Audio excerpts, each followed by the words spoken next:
My bulky blender was such a pain to use, I ended up hardly ever using it at all. But the BlendJet 2 portable blender makes blending so easy and convenient, I use it just about every day.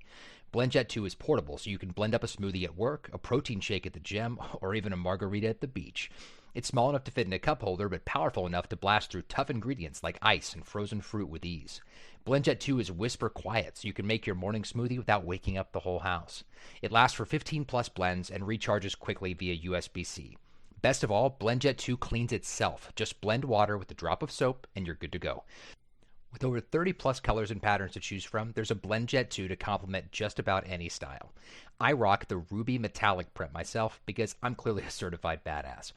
What are you waiting for? Go to blendjet.com and grab yours today, and be sure to use the promo code BADALitPod12. That's BADALitPod12 to get 12% off your order and free 2-day shipping.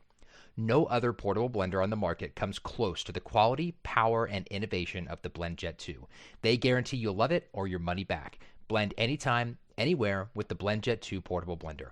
Go to blendjet.com and use the code BADALitPod12 to get 12% off your order and free 2-day shipping. Shop today and get the best deal ever. Welcome back to the Badass Literature Society, where badasses come together to rate and review novels recommended by you. Hi, I'm Michael. This is Barbara. And today we're going to be doing a fan casting of The Inheritance of Orquídea Divina by Zoraida Córdova, which is a book we reviewed on the podcast not that long ago. And so today we're going to do a bonus episode fan casting who we think would be a good choice if they ever do make a TV show or a movie about this book. I like how you went TV show first, because that's like we're in the golden age of TV shows and not really movies. It is, and I feel like I would almost prefer if they made this into a TV show instead of a movie. But I think it'd be a fine movie as well. I think it's not such a long book that they couldn't turn it into a film. So yeah. But without further ado, we'll jump right into who we think would be the best for these characters. We're going to start with the main woman herself, Orquídea, when she is older, obviously.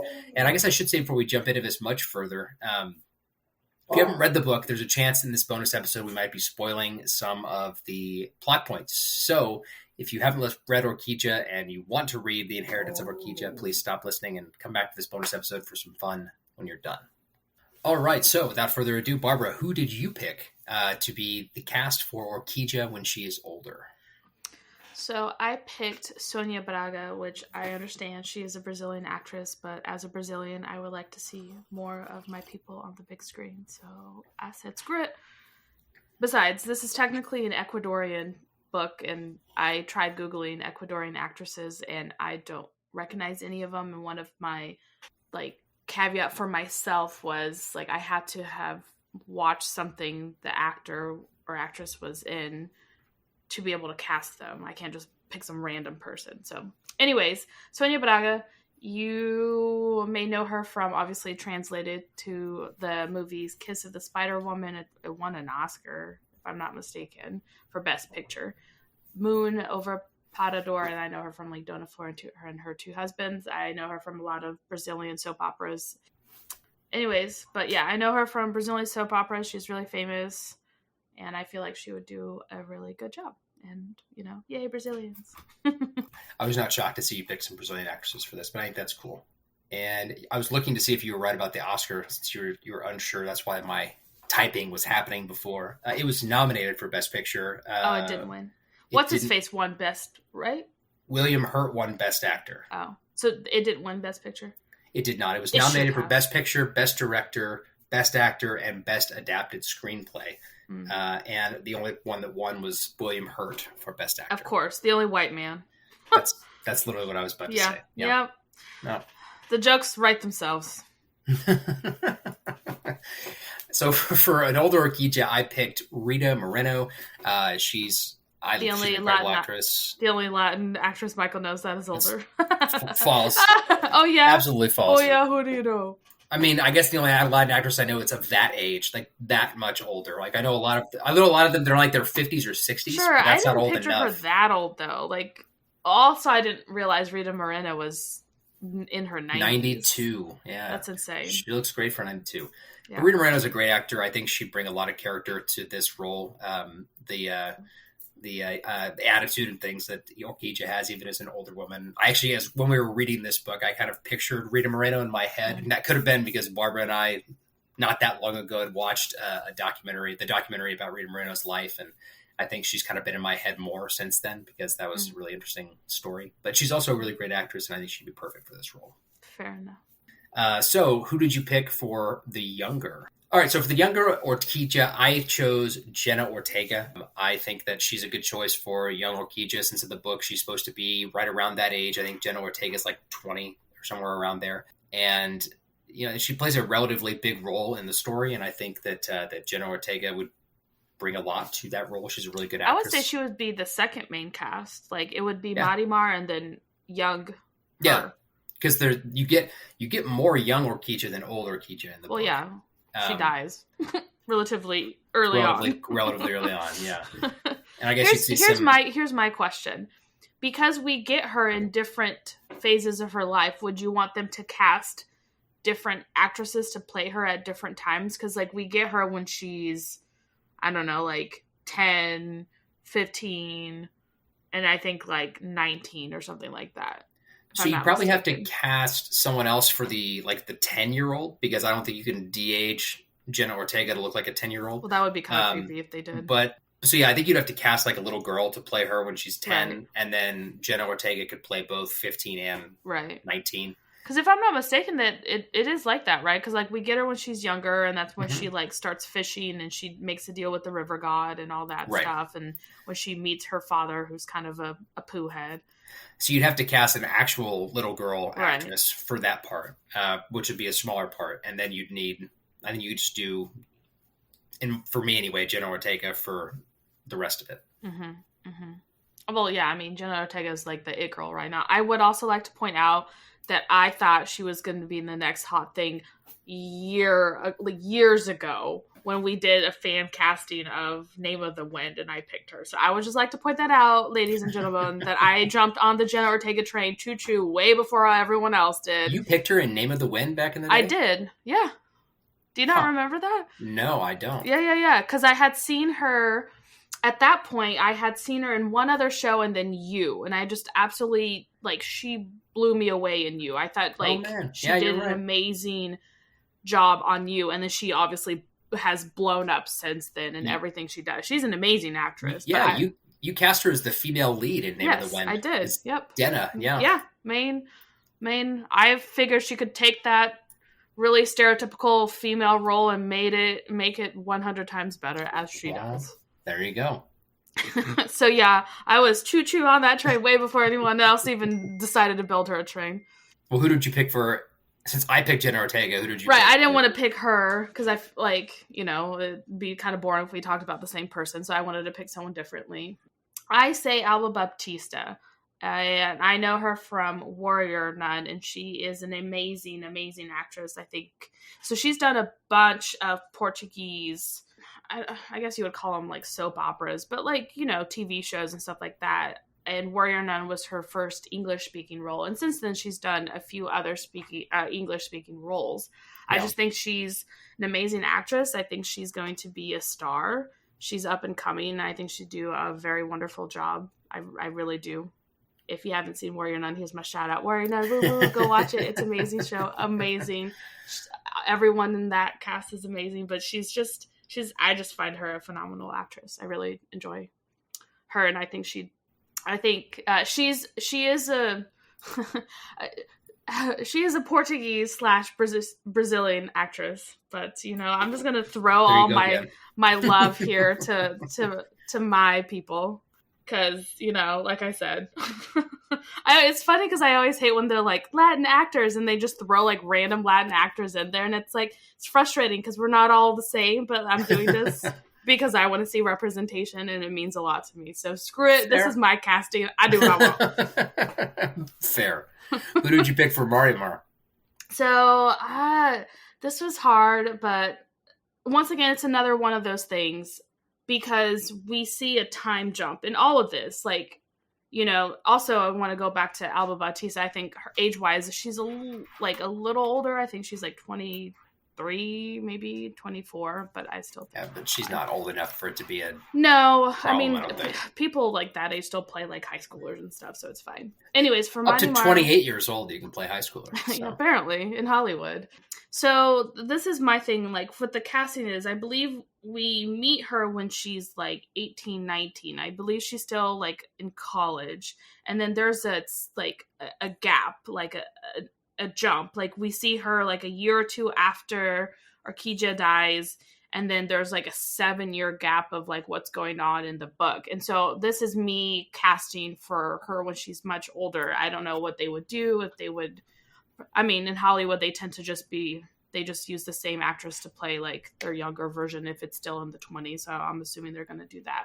But anyways, I picked Melissa Barrera, and I've seen her. I first saw her in Vida. Absolutely freaking loved her in that. And then shortly after that, she did In the Heights. But I believe most people would recognize her now in the new Scream movies. She actually plays Jenna Ortega's character's sister, if I'm not mistaken. Yep, I think that's correct in the new one. She is in We the haven't watched Scream that series. yet. But... No. But yeah. I loved her in Vida. I think she's an amazing actress. She's done a bunch of stuff, so I would be excited just to see her play this role. I think she's a really good actress. No, yeah, I think that was a good choice for Marimar. That's why I casted someone a little bit older, because that's who I was picturing mostly for Marimar, was someone in that older phase of the book, since I think we get most of that 7-year time jump that Michael didn't realize happened in the book anyway. So, wow. So I cast for Marimar. I cast Isabella Merced, who's 21. If that, she's 20. She is. She's 21. Isn't she 21? She's 21. So were you just picturing a young version of Marimar and said screw the 7-year jump? So I figured that. So yes, I was initially picking the younger version of Marimar, but I also wanted to pick a younger actress that I felt could step into the older version as well and make slight changes that make it appear that she's a more mature woman at 27 or 28 or however old she's supposed to be. I think that we decided that at the beginning of the book, when she's younger, she's like 18, 19, right? I know she's college aged, so take that as you will. That's what, 18 to 23. So for the sake of me being correct in here, we'll say she was 18 at the beginning, and so then 25 is how old she'd be after a 7-year jump. That's only a 4-year jump for Isabella Merced. I think she can pull that off, no problem. Mm-hmm. She's a great actress. I've enjoyed her and everything I've seen her in. What have you seen her in, Michael? Well, I've seen her in the I'm trying to think of the name of it. It was the one we watched with Jason Momoa, where she plays his really daughter. Good in that. She was really good in that. What was that called? I don't think that movie did not do very well, but I thought it was really good. Sweet Girl. Sweet Girl, that's right, because that's what he calls her. I've also seen her play an older high schooler in Instant Family. I saw her in the Sicario sequel. They have the Soldado. Mm-hmm. I didn't realize she was in that. Granted, I never saw that. She is in that. And then I just saw her last night. And we watched... I made you. Rosaline, right? Is what that was called on Hulu. Yeah. So I think she's a good actress. I think that she could bring a lot to this. Most people would know her from the live action Dora the Explorer movie. Yeah. I have not seen her. That. You saw her in the first, I think, movie that we saw her in was I think it was a Netflix original like Christmas movie that I made you watch. That sounds right, yeah. Like back during the dark times of COVID. She's also apparently in one of the newer Transformers movies. I haven't seen the one that she was in, but she was in The Last Night. I think that's the one that Anthony Hopkins showed up in. I don't know. I didn't watch. Not really. I haven't seen those for a long time. But anyway, I think she'd be a great actress for Marimar. I think she'd bring a lot to the role. So yeah, that's who I picked. For Ray, I chose Christian Lee Navarro. Most people would know him from 13 Reasons Why, and I don't remember his character's name in that show. Do you remember off the top of your head? No, bro, I don't, because I don't even remember who he was until we. You're going to hear some clicky clacky as I look this up real quick. I just don't remember his name. Tony was the character's name. Anyway, that's what most people know him from is that he's a relatively up and coming actor. He's young. He's 31. I think that when I visioned him in this, I think he kind of is what I visualized for Rey. Initially, I was thinking about some other actors for Rey, but I was visualizing I was visualizing older actors when they were younger, and can't really do that. Yeah. So, like, for example, like if there was some way I could cast like 23-year-old John Leguizamo, like I'd like to see him and Rey. I think that'd be kind of a fun casting, but I didn't want to, do the whole Martin Scorsese de-age the old actors and make like, I'm sorry, like I just feel like in that case, none of these up and coming actors are ever going to get a shot. Yeah. Like, this is why we have these amazing actors, is because someone gave them a shot when they were younger. Right. So, like, this whole de-aging thing is kind of weird. It is, and it's definitely become more popular. I think I didn't mind it as much in The Irishman, which is what I was referring to. I never watched that. They've started doing, well, that's because it's too long of a movie for you to sit down and watch. Yes. But anyway, I picked Christian Navarro. I think he'd be good for this. He's a relatively up-and-comer. He's just been in a couple TV series that have been really popular, like 13 Reasons Why was his big one, but he was also in Vinyl on HBO, if anybody out there watched that. But yeah, that's who I picked. Who did you pick for this one? So my pick for Rey would be Javier or Harvey Guillen, and I know him from What We Do in the Shadows. I find him extremely hilarious. I actually think he kind of stole the show for me in the episodes that I've seen of that. I think he's hilarious, and I feel like he would play a really good Rey, because Rey kind of is a tongue-in-cheek, kind of a funny character. He's not as tragic as Marty Mars. Like the what is the comedian part of the role? What is that called? The comic. There's a saying for that in movies when you there's like the comedy act like person. Comedic relief.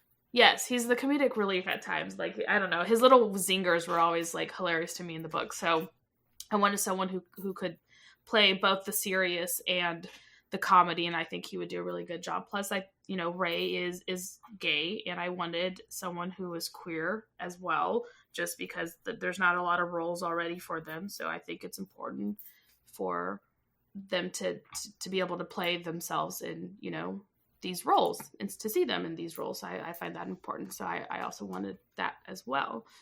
And I think he would do a wonderful job because he is freaking hilarious. So he is. I think that was a really, really good casting on your part for that choice. Thank you. Let's see. Who did you pick for Tatinelli or Tati? Yeah, for Tati. So I'm trying to remember for Tati. Like, she has she's not a huge role, but she still is. We get some parts of her. She kind of, she dies off in maybe 3/4 of the way in there in the book. Obviously, spoilers. Once again, you should have known that when we were talking. I was going to say, I already announced that. But so I went again with a Brazilian actress. My first choice would be a Brazilian actress.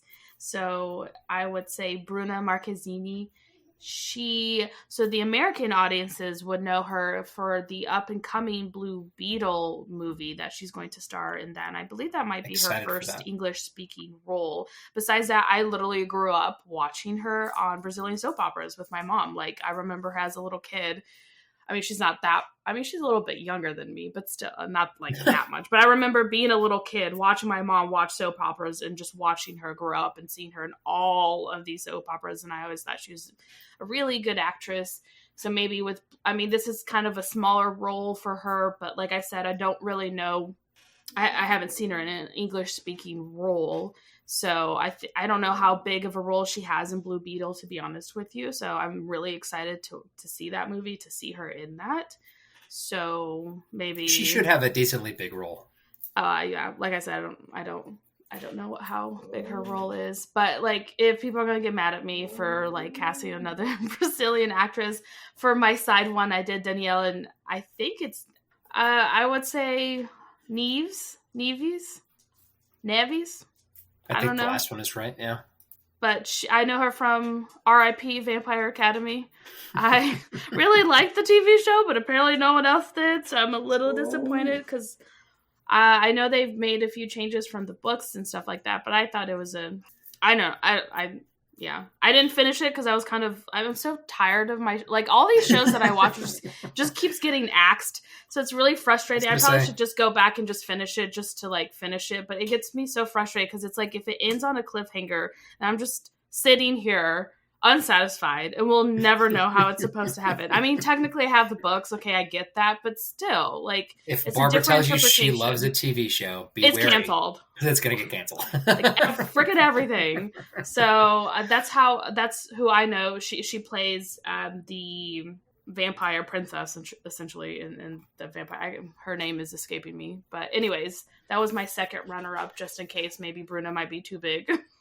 I think this might be too small of a role for her. I don't think. I mean, I think Tottinella is a decently big role. Like she plays for a decent chunk of the book. She's present. Like I'd say for a solid. I don't know. Like I feel like it's a little like as far as like so we.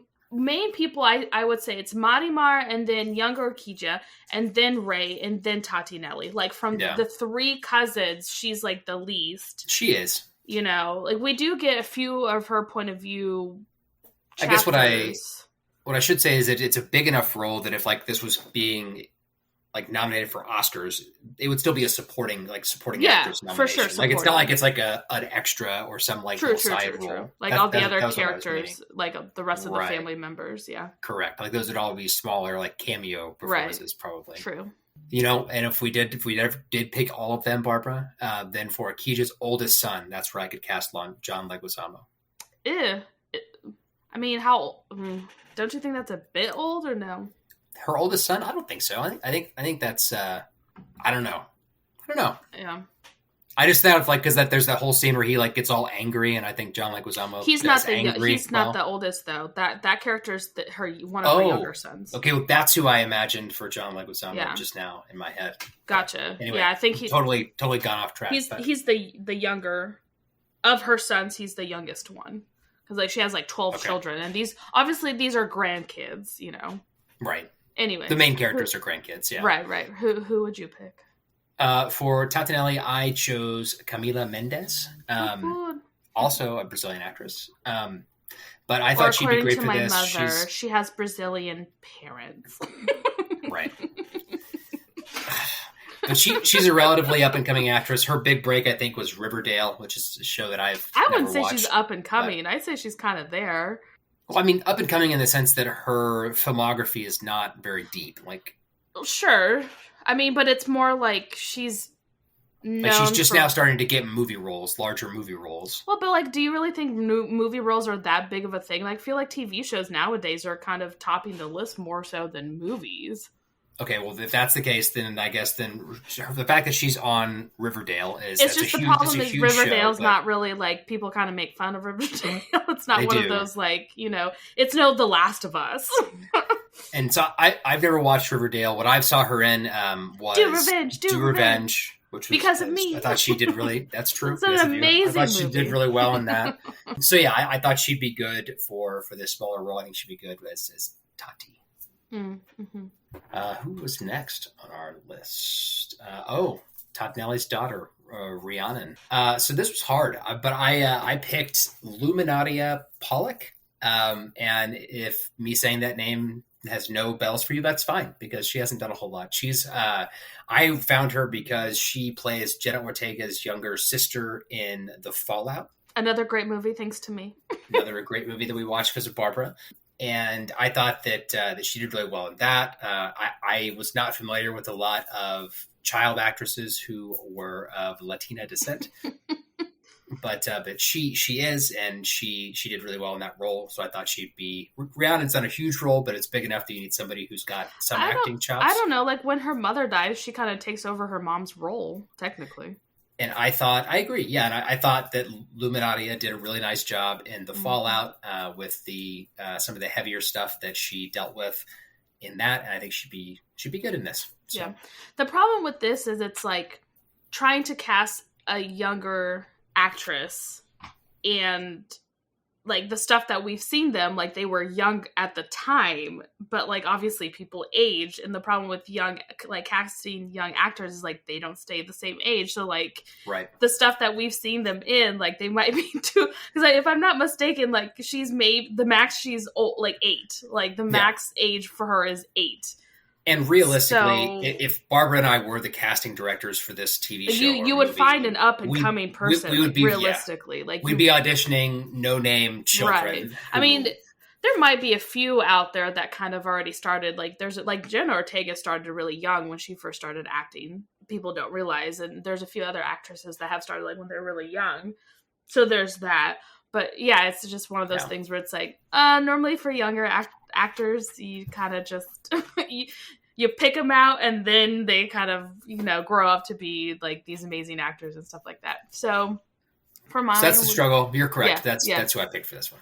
Mine would be Madison Taylor Diaz. She plays the young Selena in Selena the TV series. And that's literally the only thing. I think she's done other stuff, but I remember that because Selena is queen, and I love Selena. Screw you, Jennifer Lopez. And so, but like once again, like I remember her playing that role. That was a few years back. She probably would have been perfect at that age. Now maybe she's a little bit too old for this role. But once again, this is probably the hardest one I had because I was like, I don't know any young child actors. It was definitely the most. I'm not difficult keeping one tabs. For me too, for that exact same reason. So I am right there with you on that. But I thought she did a good job as a young Selena. So that's no, I think that's a good choice. After I looked her up, I thought that was a good choice. I never watched that show, but you're missing out because Selena is the queen. Let's see. Next is Pedro Bolivar Londaño III. Yes. So my problem is it's funny because I pictured JT Austin, and I know him from when he, like, once again, he was a child actor from Wizards of the Waverly Place, and then obviously I watch him in The Fosters. I don't know if he's still acting. I know he took a break. Like, it's been a hot second since he's been acting, but like I remember a little bit when he's older and stuff. Like, this is kind of who I pictured. I just feel like he has that swag that he could play this role. I just don't know if he's acting anymore, so I'm not really sure. But I just like picture someone who's like, obviously, like Pedro's supposed to be like this really good looking guy, and he has like this charisma that like literally everyone falls in love with. Like, he's just a very charismatic person, but underneath you have like that like darkness, and like, I mean, he's the bad guy, of the book. So also too, it's like I'm casting obviously him when he's younger, because we also get him when he's older as well. So I'm curious to know like who would play him. Obviously I would have to do that, but anyways, this is on the bulk of what we see him is when he's younger. It's like a young adult, right? Like in his 20s, early 20s. I think he's in his older late 20s, because he's older than Orquídea is. Yeah, and if we'll say she's in her early 20s when she runs away to the circus, but ups. I would say he's a bit older. Like I would say he was like late 20s, early 30s. So maybe JT Austin might be a little young. I can't really, I think he's late 20s. I'm not quite sure how old he is. Sure. And he definitely has like a little baby face, but I just kind of like, I Googled pictures of him like when he's older now. I was like, bro, that's a good picture. I just, once again, don't know if he's acting. I have no idea what he's doing right now. So I guess if you were really casting this, you'd have to give his agent a call and cross your fingers. Right. You really wanted him to be. I'm taking this way too seriously, guys. I understand. It's just how I do it. I don't do anything half-assed, okay? You're going to make me fan cast something, I'm going to do freaking notes upon notes of things. Okay, so for me, I chose for Pedro Bolivar Londaño III. I love saying his name. It's very... Clearly. I know. I'm sorry. I chose Tony Revolori, Most people would know him from the new Spider-Man movies with Tom Holland, where he plays Flash Thompson. My first time seeing him, though, was in the Grand Budapest Hotel. He plays the newly hired bellboy in that film, and that was actually his first big acting role, and I think he did a really good job in that. He was nominated for a bunch of things for He's playing the in bellboy. Willow, the TV series. He is in the new Willow TV series. He's great in that. He is also in another Wes Anderson movie called The French Dispatch, a newer one. And then he is, which I haven't seen this yet, but he is in the new Scream movie as well. Here's my question, though. Like, he's like my soft marshmallow. Can he play an evil person? I think so. You think so? I think he's got the acting chops. I'm not saying he doesn't have the acting chops. I just feel like maybe I pigeonholed him because, like, he's such a... Like, he plays all these little, like, yeah, maybe in Spider-Man he's kind of an ass in that one. Yeah. But, like, I really like him in Willow. He's so nice. And part of me, like, I thought about this too, and this would be a potential thing if we were doing this for real in casting. This is really gonna happen. Then maybe when I brought in Tony Revolori and I brought in Christian Lee Navarro, there's a chance that I actually thought about numerous times flipping them and having Tony Revolori play Ray and having Christian Lee Navarro play Pedro Bolivar Londoño. Okay, I think that might. That might be better. How old is Tony? Tony is 27. Okay, so and Christian Lee Navarro is like he's like my age, or maybe a little bit younger. So he's like 32. Okay, he has a baby I face feel like maybe too, you should switch that because I feel like I can see Tony playing Ray, maybe Christian playing Pedro. So that's what I'm saying. So maybe I would when I in this real situation, I would bring them in for casting and have them read for both, and maybe make my decision at that time. But that's who I wrote down on the notes was Tony Revolori for this role for Pedro. Let's see. Last one, The Living Star. That was the only name that he was given, right? We don't know his actual. I don't. Yeah. I tried to look it up, but I couldn't find anything besides just Living Star. So. Yeah. I mean, I'm sure, like, because he's, spoiler alert, Marimar's father. I'm sure he didn't go up to Marimar's mom and be like, hey, by the way, my name is The Living Star. Like, I'm sure he had a name. I just don't remember it. So The Living Star is, I guess, kind of like a god, right? He's a star. He's literally a fallen star. He's literally a fallen star. So for that, I cast Michael B. Jordan. I love Michael B. Jordan. He's an amazing actor. Just want to insert Michael B. Jordan. It's also, I mean, so the way I kind of pictured The Living Star as very similar to like how Michael B. Jordan looks, especially in physique. Like I kind of pictured the fallen star. Oh yeah, you pictured Michael B. Jordan without a shirt, Michael. I pictured the fallen star as kind of like how you like. This is like a very muscular. Oh yeah, character, and Michael B. Jordan, especially lately when he's done Creed and some of these other action roles he's taken lately. I'm not going to say no to shortlist Michael B. Jordan. So, and I also think he's a great actor. I've been watching Michael B. Jordan, his first big role that I saw him in. But this is kind of a small role, like, for him. It is, and I think it would be. It's not a leading role, but if it was a TV series, maybe they could expand on his origins and all that stuff. Maybe. So I think that it's a big enough role if we say that 50% of the book is young Orquídea's backstory. Like The Living Star plays a pretty big role in that part of the story. Not really, because you don't know about him till way later. True. So not really. So no. So either you'd expand it or you'd get Michael B. Jordan to come in and be a cameo for this role. Once again, I'm taking this way too seriously. I understand. You are. But anyway, I cast him because I think that he's got the look that I want for that part, and then I think he's also a really good actor. He, proved that many, many times, but all the way back to The Wire when he played in that as a kid. That was a child actor at that point. Yeah. I mean, he's a hell of an actor. Once again, I'm not going to say no to shirtless Michael B. Jordan. So. Hell, he's supposed to... The Living Star is supposed to be naked, so, So there you go. But I think Michael B. Jordan's a great actor. I think he might be too good of an actor for this part, apparently, right. according to Barbara. But that's who I picked for The Living Star. I mean, it's called fan casting for a reason, right? There you go. Mine would be Alfonso Herrera, and I love him in Erebete, and I was obsessed with Erebete and the Rebelde series, and he is my young self's heartthrob. So this is totally fan service to myself. I mean, let's be honest, all this casting is, but for sure.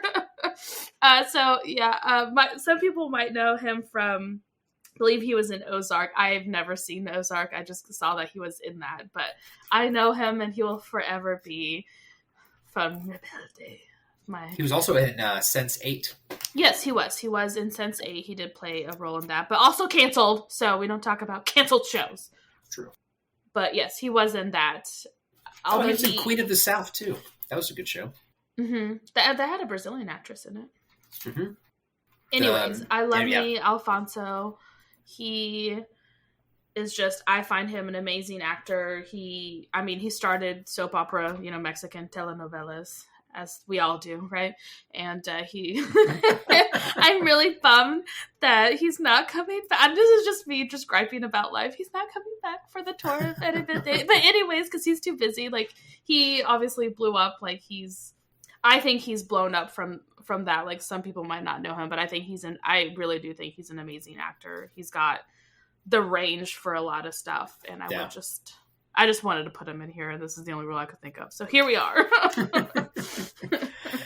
God, now that you mentioned that, I totally, if there had been a role for, like, if there had been some slightly older people in this for roles, there are a lot of Latino and Latina actors that I would have picked. Well, there are. Like, they're just going to have to do, like, small cameos and stuff like that. Like, there's but you're not going to get, like, John Leguizamo or, like, Antonio Banderas or some of these, like, bigger name people to come. Like, Michelle Rodriguez. Fuck, man. Michelle Rodriguez. Salma Hayek, Eva Mendes, Eva Longoria. Like, there's a lot of these bigger named actors and actresses that are a little bit older. I would just put Michelle Rodriguez in there just to walk on by so we can all just stare at her beautifulness. Like, that's what I want.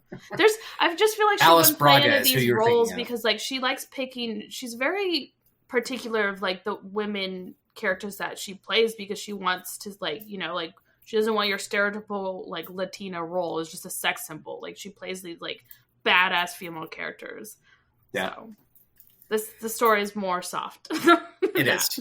Very true. But I mean, if I could have Michelle Rodriguez just walking around, hell, I would like, hey, do you just want to, like, walk around the background so we can see you? Okay. Barbara is going to gender swap the living star and cast Michelle Rodriguez. I mean, if this is my own movie, I can, in fact, do that. The only problem with that, it ruins how would she have a child and be Marimar's mom and mom? You'd have to gender swap Marimar as well. I guess it would have to... No. You wouldn't gender swap Marimar. You would have to do, like, it would be Marimar's dad. Mm-hmm. She wouldn't know who her mom is. Like, it just doesn't work, unfortunately, for the story. I'll make it work, damn it. Anyway, that is all of our fan casting for the Inheritance of Orquídea. Make sure you're following Badass Literature for free in your favorite podcast Every time app. You say that name, I just think of your sister making fun of you. And I just have her in my head like, Orquídea. Anyway. I'm glad that is Lauren, you are missed on this episode. It's very true. You are. Make sure you're following Badass Literature for free in your favorite podcast app. Give us a rating and leave us a review if they allow you to.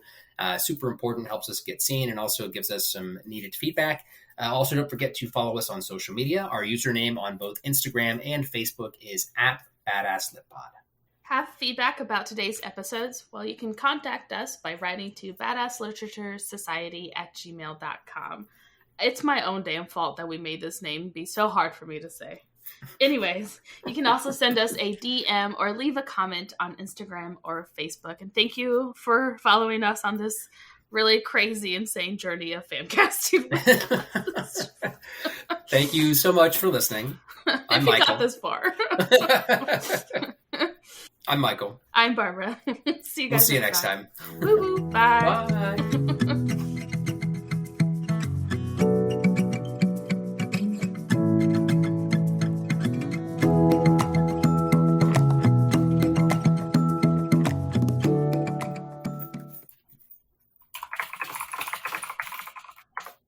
That's an aggressive typing if you're going to do that, Michael. I muted my... Play a hell of a role. I can hear you clacking. I didn't clack that time. Yes, you did, I'm bro. sitting here. You're clack-a-lacking in the background. Stop. It's frustrating.